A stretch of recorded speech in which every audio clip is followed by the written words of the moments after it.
कोल्हापूर जवळच्या एका छोट्या शहरात माधवी आणि शेखर राहत होते. लग्नाला 25 वर्ष झाली होती.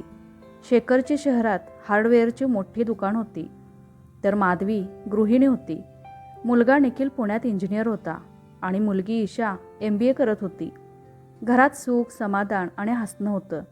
शेजारी पाजारी नेहमी म्हणायचे, अहो, शेखर आणि माधवीसारखा संसार आजकाल कुणाचा दिसत नाही. शेखर स्वभावाने शांत होता, फार कमी बोलायचा, पण जेवढं बोलायचा ते मनापासून बोलायचा. माधवीला नेहमी वाटायचं, देवाने मला योग्य माणूस दिला. दरवर्षी लग्नाचा वाढदिवस साधेपणाने साजरा करणारे हे दोघं यंदा मात्र मुलांच्या हट्टामुळे मोठा कार्यक्रम करणार होते. निखिलने फोन करून सांगितले होते, आई, या वेळेला काहीही कारण नको, हॉटेल बुक केले, नातेवाईकांना बोलवायचं आहे. माधवी हसली, बरं बाबा, तुमच्यासाठी सगळं. घरात सजावटीच्या चर्चा सुरू होत्या. शेखर मात्र थोडासा हरवलेला दिसत होता. रात्री गच्चीत उभा राहून तो बराच वेळ आकाशाकडे बघत राहायचा. माधवीने 2-3 वेळा विचारलंही, काय झालं, दुकानात काही अडचण आहे का? तो नेहमीप्रमाणे हसायचा, अगं काही नाही, थोडा थकलोय. माधवीनेही विषय तिथेच सोडला. एके दिवशी सकाळी शेखर दुकानात गेला होता. माधवी अंगणात झाडांना पाणी घालत होती. तेवढ्यात घरासमोर एक पांढरी कार येऊन थांबली. त्यातून 60-62 वर्षांची एक सुसंस्कृत दिसणारी महिला उतरली. तिच्या चेहऱ्यावर आत्मविश्वास होता, पण डोळ्यात अनेक वर्षांचा थकवा दिसत होता. ती सरळ माधवीसमोर आली. तुम्ही माधवीताई? हो, पण आपण? त्या महिलेने काही क्षण तिच्याकडे पाहिलं. मी आत येऊ का? 2 मिनिटांचंच काम आहे. माधवीने तिला हॉलमध्ये बसवलं, पाणी दिलं. काही क्षण दोघींमध्ये शांतता होती. मग ती महिला हळू आवाजात म्हणाली, मी इथे कोणताही तमाशा करायला आलेली नाही. माधवीला काहीच समजत नव्हतं. माफ करा, पण मी तुम्हाला ओळखलं नाही. महिला हलकसं हसली, ओळखणारही नाही, कारण आपण आज पहिल्यांदाच भेटतोय. क्षणभर थांबून ती पुढे म्हणाली, पण मी तुमच्या नवऱ्याला जवळजवळ 30 वर्षांपासून ओळखते. माधवीच्या चेहऱ्यावर आश्चर्य उमटलं. दुकानाच्या ओळखीचं कोणी असेल असं तिला वाटलं. ती सहज म्हणाली, अच्छा, मग ते आले की भेटा. महिलेने नकारार्थी मान हलवली, नाही, मला आधी तुमच्याशीच बोलायचं आहे. आता मात्र माधवी सावध झाली. नेमकं प्रकरण काय आहे? त्या महिलेने खोल श्वास घेतला. आज मी जे सांगणार आहे त्यानंतर कदाचित तुम्ही माझा तिरस्कार कराल, पण इतकी वर्ष गप्प राहिल्यानंतर आता शांत बसणं मला शक्य नाही. माधवीचं हृदय धडधडू लागलं. तिने पुन्हा विचारलं, तुम्ही नक्की कोण आहात? त्या महिलेच्या डोळ्यात पाणी आलं. ती म्हणाली, माझं नाव रेवती आहे आणि शेखरच्या आयुष्यात माझी जागा कोणती होती हे ऐकण्यासाठी तुम्हाला धैर्य लागेल. इतक्यात बाहेर गेट उघडल्याचा आवाज आला. शेखर नेहमीपेक्षा खूप लवकर घरी परतला होता. हॉलमध्ये पाऊल टाकताच त्याची नजर रेवतीवर पडली आणि 25 वर्षात पहिल्यांदाच माधवीने आपल्या नवऱ्याच्या चेहऱ्यावर भीती पाहिली. रेवती शांतपणे उठली. तिने शेखरकडे पाहिलं आणि फक्त एवढंच म्हणाली, शेखर, अजून किती दिवस पळणार आहेस? शेखर काही क्षण जागच्या जागीच उभा राहिला. त्याच्या चेहऱ्यावरचा रंग उडाला होता. माधवीने आजवर त्याला अनेक संकटात पाहिलं होतं. दुकानात चोरी झाली होती, एकदा मोठं आर्थिक नुकसान झालं होतं, वडिलांचं निधन झालं होतं, पण त्या प्रत्येक वेळी शेखर स्वतःला सावरून उभा राहिला होता. आज मात्र तो पहिल्यांदाच पूर्णपणे गोंधळलेला दिसत होता. माधवीने दोघांकडे आलटून पालटून पाहिलं. कोण आहेत या? शेखरच्या ओठातून शब्दच फुटेना. रेवतीने शांतपणे उत्तर दिलं, हा सांगणार नाही म्हणून मी आले आहे. रेवती, प्लीज. शेखरचा आवाज थरथरत होता. आज नाही, आज सगळं संपेल, रेवती म्हणाली. माधवीला काहीच समजत नव्हतं. तिने आवाज चढवत विचारलं, कोणीतरी मला स्पष्ट सांगेल का? चाललंय तरी काय? शेखरने खुर्ची पकडली. तो बसला. डोक्यावर हात ठेवून काही क्षण शांत राहिला. मग म्हणाला, माधवी, तू आधी शांत बस. शांत? माधवी जवळजवळ ओरडली. माझ्या घरात एक अनोळखी बाई येते. ती म्हणते तिला तू 30 वर्षांपासून माहीत आहेस आणि मी शांत बसू? रेवती उठली. मी तुमचा संसार मोडायला आलेला नाही. मग? मी एका मुलासाठी आले आहे. मुलासाठी? माधवीच्या तोंडून नकळत शब्द बाहेर पडले. शेखरने डोळे मिटले. जणू त्याला हेच वाक्य ऐकायचं नव्हतं. रेवतीने आपल्या पर्समधून मोबाईल काढला. ती कोणताही फोटो दाखवत नव्हती. तिने एका तरुणाला व्हिडिओ कॉल लावला. काही सेकंदांनी स्क्रीनवर 30-32 वर्षांचा एक तरुण दिसला. त्याच्या चेहऱ्याकडे पाहताच माधवीच्या अंगावर काटा आला. कारण त्या तरुणाच्या चेहऱ्यावर शेखरची छाप स्पष्ट दिसत होती. डोळे, हसण्याची ठेवण, बोलण्याची पद्धत, सगळंच. तो तरुण हसून म्हणाला, आई, भेटलात का त्यांना? आई? माधवीने आश्चर्याने रेवतीकडे पाहिलं. रेवती शांत होती. हो बाळ, भेटले. ते काही बोलले का? अजून नाही. रेवतीने कॉल कट केला. माधवीच्या डोक्यात हजारो प्रश्न धावू लागले. ती थेट शेखरकडे वळली. हा कोण आहे? शेखरने उत्तर दिलं नाही. रेवती म्हणाली, याचं नाव आरव आहे आणि तो आजपर्यंत एकाच प्रश्नाचं उत्तर शोधतोय, माझे वडील कोण? माधवीच्या पायाखालची जमीन सरकली. ती शेखरकडे पाहत म्हणाली, याचा अर्थ? शेखरने तिला मध्येच थांबवलं. तू जे समजते आहेस ते पूर्ण सत्य नाही. रेवतीनेही मान हलवली. हो, पूर्ण सत्य नाही, पण खोटंही नाही. हॉलमध्ये पुन्हा शांतता पसरली. तेवढ्यात दाराची बेल वाजली. माधवीने दार उघडलं. समोर निखिल उभा होता. सरप्राईज! तो हसत आत आला. पण घरातलं वातावरण पाहून त्याचं हसू एका क्षणात गायब झालं.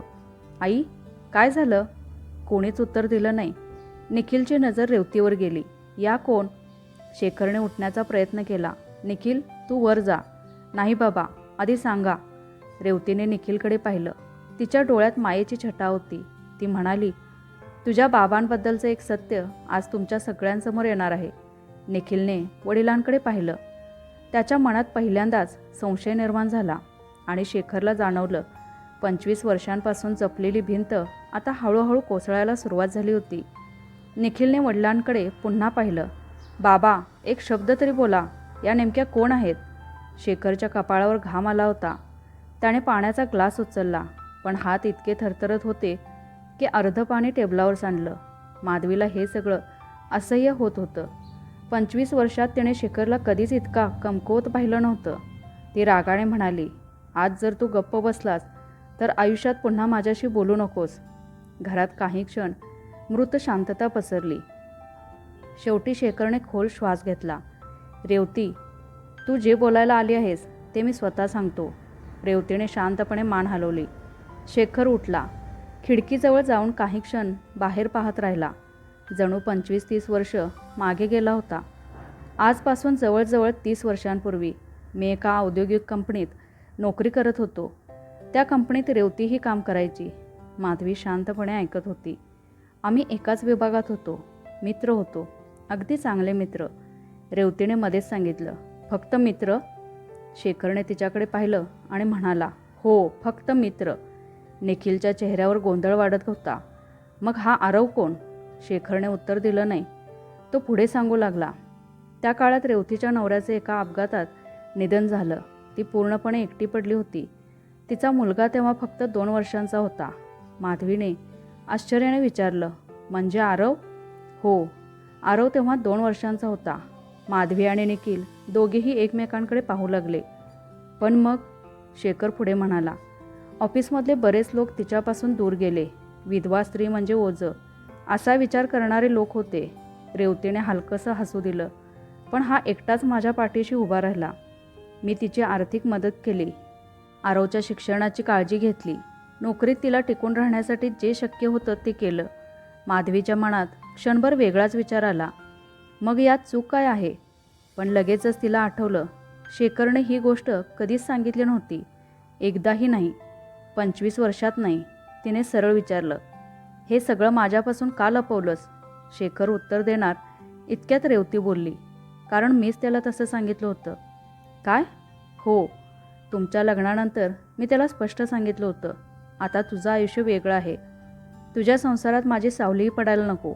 निखिलने विचारलं, मग आज अचानक का आलात? रेवतीचा चेहरा गंभीर झाला. कारण आता वेळ संपत चालली आहे. कसली वेळ? ती काही क्षण गप्प राहिली. मग हळू आवाजात म्हणाली, माझी. माधवीच्या चेहऱ्यावर प्रश्नचिन्ह उमटलं. रेवती पुढे म्हणाली, मला शेवटच्या टप्प्याचा कॅन्सर आहे. हे ऐकताच हॉलमध्ये पुन्हा शांतता पसरली. निखिलच्या हातातून मोबाईल खाली पडला. माधवीचाही राग काही क्षणासाठी विरघळला. रेवतीने पुढे सांगितलं, डॉक्टरांनी जास्त वेळ दिलेला नाही म्हणून मी इथे आले आहे. माझ्यासाठी नाही, आरवसाठी. शेखरने डोळे मिटले. त्याला जणू हे सगळं आधीपासून माहीत होतं. माधवीने ते लगेच ओळखलं. ती आश्चर्यानं म्हणाली, म्हणजे तुला तिच्या आजाराबद्दल आधीपासून माहिती होतं? शेखर काही बोलला नाही. त्याच्या शांततेनेच उत्तर दिलं. माधवीचा विश्वास पुन्हा हादरला. माझ्यापासून अजून काय काय लपवलंस तू? आणि याच प्रश्नाचं उत्तर शेखरच्या आयुष्यातलं खरं वादळ उघडणार होतं. माधवीचा आवाज आता थरथरत नव्हता, तो कठोर झाला होता. शेखर, आज एकदाच सगळं खरं सांग, कारण आता मी तुझ्या डोळ्यात बघून खोटं ओळखू शकते. शेखरने हळूच मान खाली घातली. त्याला समजलं होतं की आज सत्य लपवणं अशक्य आहे. तो शांतपणे सोफ्यावर बसला आणि म्हणाला, माधवी, मी तुला फसवलं हे मी मान्य करतो. हे ऐकताच माधवीच्या डोळ्यात पाणी आलं. पण मी जे लपवलं ते माझ्या स्वार्थासाठी नव्हतं. मग कशासाठी? तुझा संसार सुरक्षित राहावा म्हणून. माधवी कटू हसली. खोट्यावर उभा असलेला संसार सुरक्षित असतो का? शेखरकडे त्या प्रश्नाचं उत्तर नव्हतं. तेवढ्यात रेवती उठली. नाही शेखर, आता अर्धवट बोलू नकोस. जे काही आहे ते पूर्ण सांग. शेखरने तिच्याकडे पाहिलं. दोघांच्या नजरेत अनेक वर्षांचं ओझं दिसत होतं. तो बोलायला लागला. आरव 2 वर्षांचा असताना त्याच्या वडिलांचा अपघात झाला. त्या अपघातानंतर रेवती पूर्णपणे कोसळली होती. नातेवाईकांनीही साथ सोडली. काहींना तिची मालमत्ता हवी होती, काहींना घर. त्या काळात मी फक्त तिचा सहकारी म्हणून मदत केली. पण लोकांनी वेगळाच अर्थ काढला. माधवी शांतपणे ऐकत होती. ऑफिसमध्ये अफवा पसरल्या. शेखर आणि रेवतीचं काहीतरी आहे. लोकांनी इतक्या खालच्या पातळीवर चर्चा सुरू केल्या की रेवतीला नोकरी सोडण्याची वेळ आली. रेवतीने हळूच डोळे पुसले. मी नोकरी सोडली, शहर बदललं, आरवला घेऊन नाशिकला गेले. आणि शेखर? माधवीने विचारलं. रेवती म्हणाली, याने मला एकच वचन दिलं होतं, तुला कधी गरज पडली तर मला एक फोन कर. मी मात्र त्याला दुसरं वचन द्यायला लावलं. माधवीने विचारलं, कसलं? तुझ्या बायकोला आणि मुलांना माझ्याबद्दल कधीच सांगायचं नाही. माधवी चकित झाली. का? रेवतीने उत्तर दिलं, कारण मला कोणाचं घर उद्ध्वस्त करायचं नव्हतं. माझ्या आयुष्यात जे झालं ते दुसऱ्या स्त्रीच्या आयुष्यात व्हावं असं मला वाटत नव्हतं.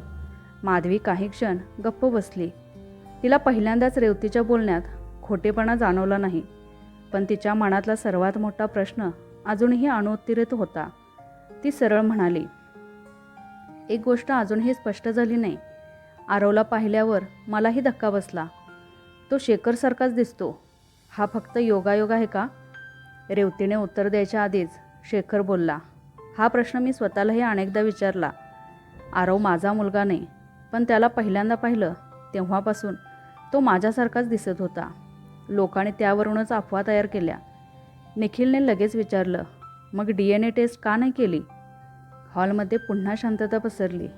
शेखर म्हणाला, कारण असा संशयच कधी नव्हता. मला माहीत होतं आरव माझा मुलगा नाही आणि रेवतीलाही ते माहीत होतं. रेवतीने ठामपणे मान हलवली. हो, आरवच्या वडिलांचं नाव आजही त्याच्या जन्माच्या प्रत्येक कागदावर आहे. शेखरचा त्याच्याशी रक्ताचा काहीच संबंध नाही. माधवीच्या मनावरचं एक मोठं ओझं हलकं झालं. पण लगेच दुसरा प्रश्न तिच्या मनात आला. मग आज इतक्या वर्षांनी तू इथे कशासाठी आलीस? रेवतीचा चेहरा पुन्हा गंभीर झाला. कारण माझ्या आजारापेक्षा मोठी एक समस्या माझ्यासमोर उभी आहे. आरव संकटात आहे. असं संकट ज्यातून त्याला फक्त शेखरच बाहेर काढू शकतो. हे ऐकताच शेखरने दचकून तिच्याकडे पाहिलं. जणू रेवतीने ते वाक्य बोलू नये अशी त्याची इच्छा होती. माधवीला आता जाणवलं, रेवती आज फक्त जुनी ओळख सांगायला आलेली नव्हती. ती एका अशा सत्यासह आली होती ज्यामुळे त्यांच्या संपूर्ण कुटुंबाचं आयुष्य पुन्हा एकदा बदलणार होतं. रेवतीच्या त्या एका वाक्याने हॉलमध्ये पुन्हा तणाव पसरला. माधवीने आश्चर्याने विचारलं, पण का? शेखरच का? रेवतीने उत्तर देण्याआधी शेखर उठून उभा राहिला. रेवती, ते सांगू नकोस. नाही शेखर.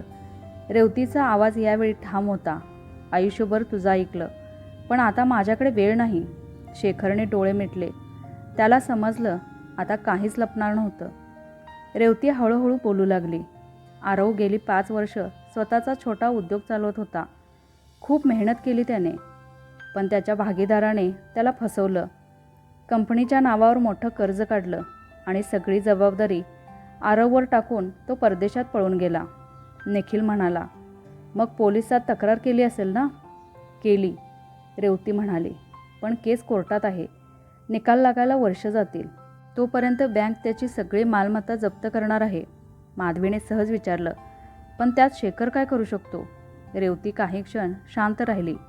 मग ती म्हणाली, कारण त्या उद्योगाची सुरुवात ज्यांच्या पैशाने झाली होती तिने शेखरकडे पाहिलं.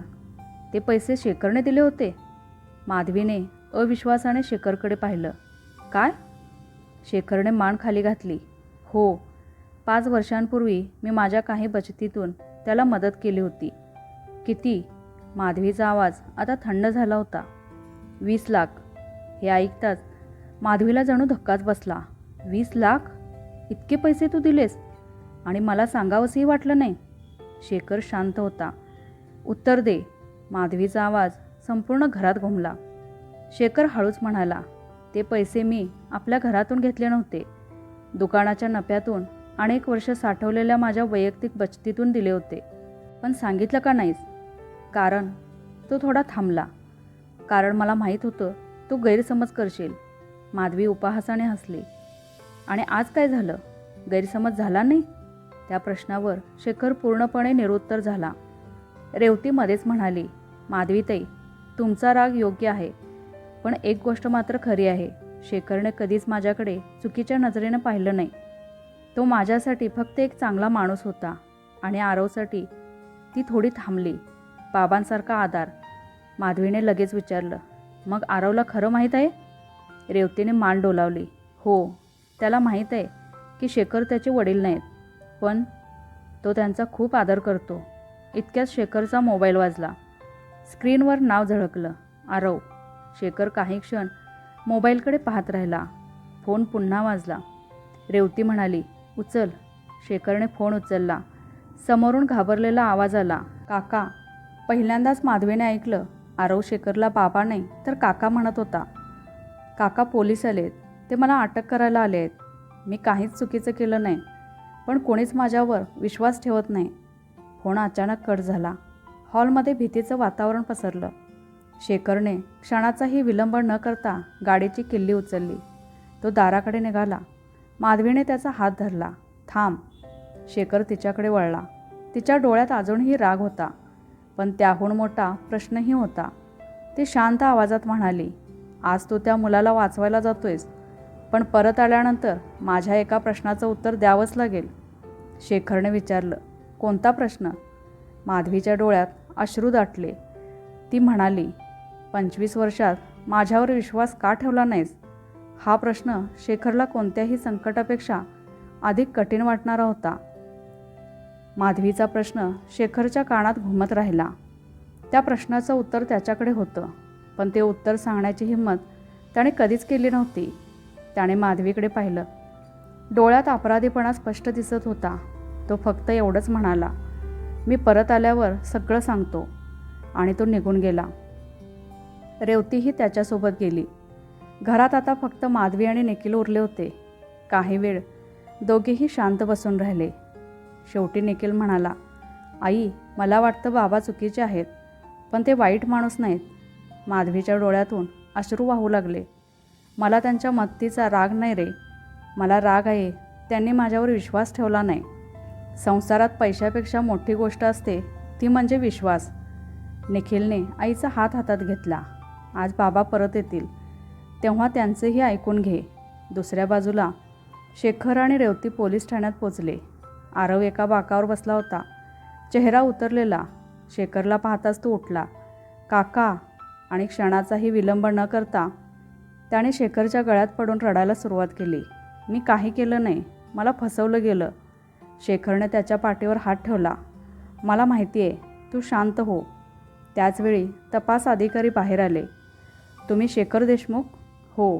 या मुलासाठी तुम्ही हमीदार होणार आहात? हो. अधिकाऱ्यांनी काही कागद समोर ठेवले. विचार करून सही करा.